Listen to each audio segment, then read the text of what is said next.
Hey Mischief Maker viewers, and welcome back to the channel. Now this episode I'm finally doing something that a lot of you have asked for. I've had a lot of messages from a lot of you about making this video. So today we're going to do a full walkthrough Mischief Maker. Let's go meet Mischief Maker in detail.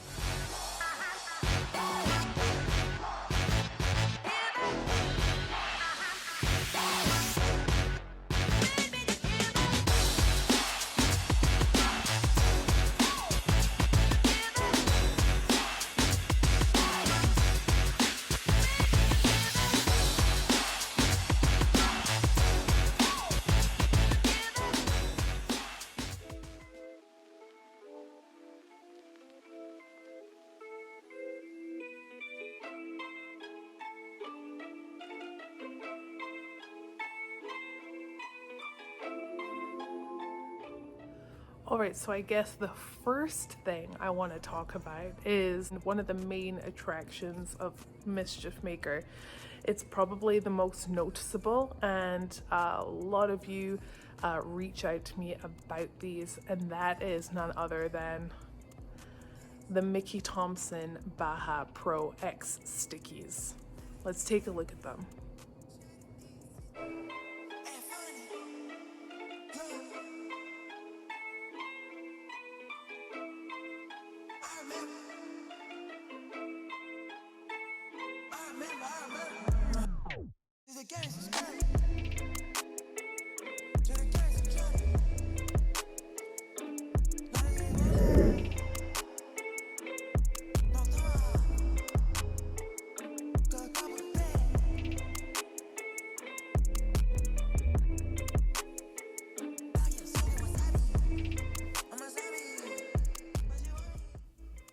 The 43 Stickies are sat on top of the Robbie Gordon KMC wheels, 17-inch.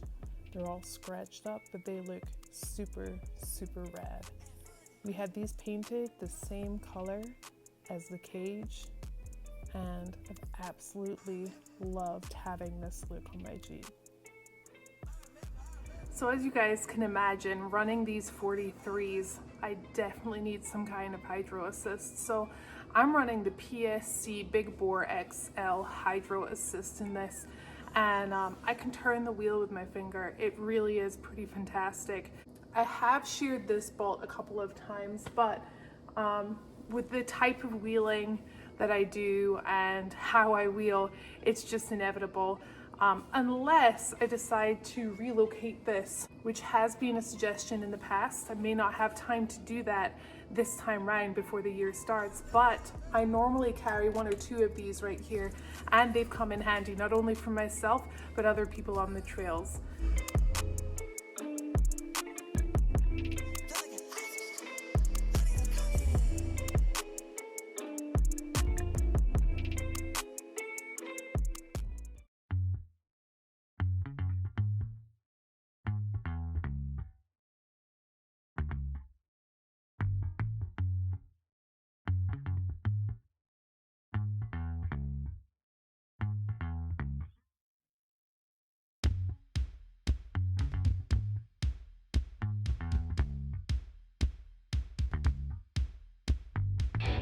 With the axles that I chose from Fusion, I did go with this 60/80 package.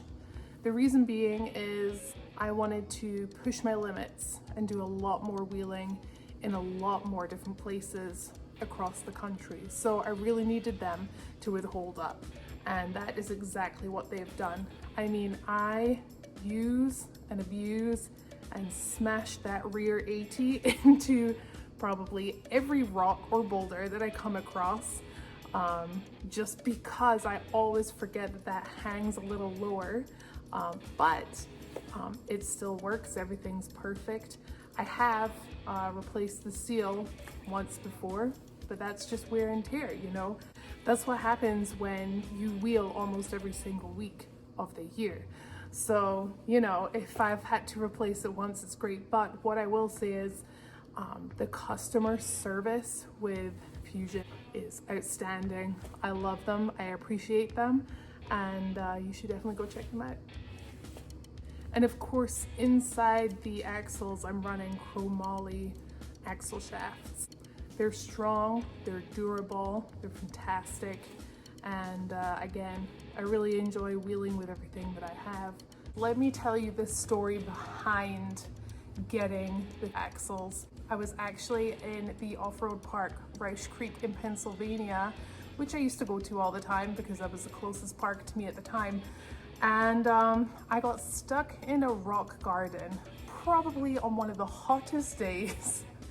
And we weren't too far into it, so it was kind of better, I guess. But I broke. They were stock. I was on 37s at the time, so I was kind of beefy for those, and what I was trying to do, I was really kind of pushing it.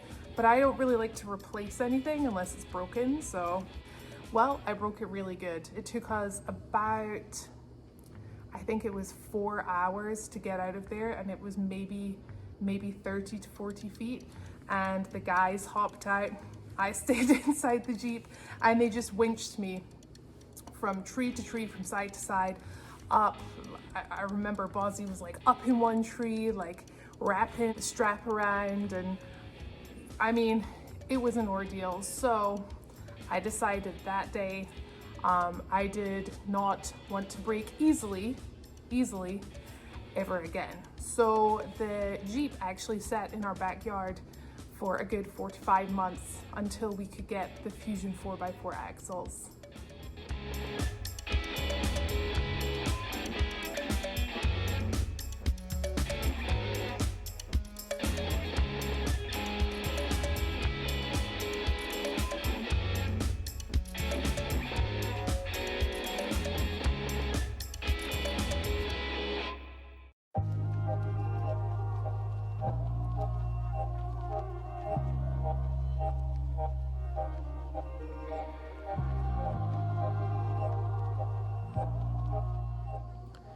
Now with the drive shafts on here, I am running Tom Wood's drive shafts. As you saw in the maintenance video, I just switched those out. There was really nothing wrong with the ones that were in there. As you can imagine, everyone runs their drive shafts into the ground, so it's just one of those things that are very durable. I had Mischief Maker up in the air. I had a spare set that we've been dragging around the country with us in our trailer, so we decided to take those ones out, switch them, and get the other ones just sort of not rebuilt, because there's nothing really too much to rebuild, but just have them checked over, sent back to us, and we will have them with us on the road this year, because this year is going to be pretty busy with wheeling, especially with the Great American Crawl that we have as well in between all the events. Mischief Maker is running the Rebel Off-Road dual shock system with the 14-inch coilover conversion kit in the rear, and along with that is obviously the King shocks.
So a lot of you guys don't actually know that about a year ago, I switched everything on the exterior from Evo to GenRight. No other reason than I became a part of the Rockstar program, and they unfortunately did not work with Evo. So I am now running GenRight everything on the exterior, and I can tell you this, I have put my front bumper my rear bumper, and my sliders through absolute living hell, and they have withstood everything, and it's been great.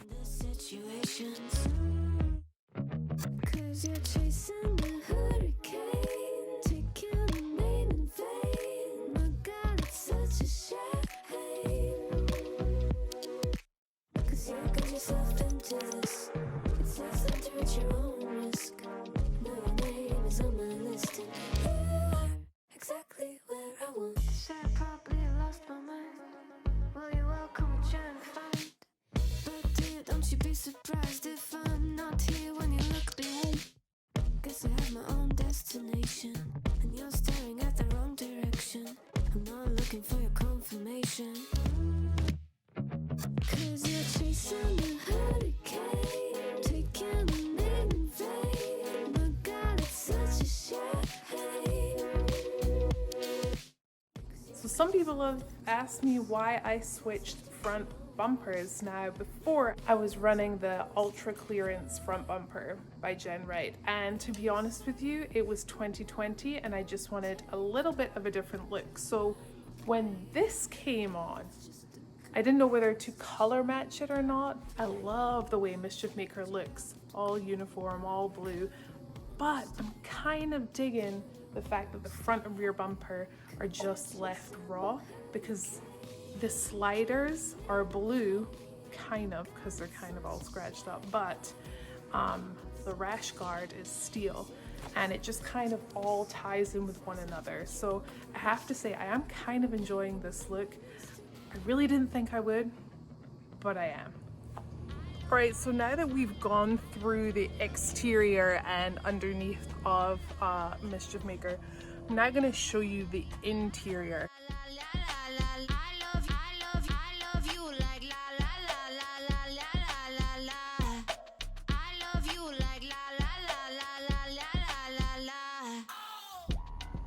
So as you guys know, this is a Jen Wright cage up until right here. Then we did modify the back of it.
Okay, so for the S-Pod, I did go with the Bantam S-Pod, and I haven't had too many problems with this at all.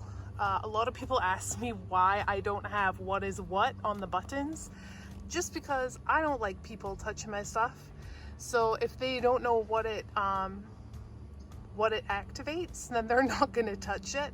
I know exactly what each button is for, and it's just super easy to use and super simple. Also on board Mischief Maker, I always carry my 10-pound power tank.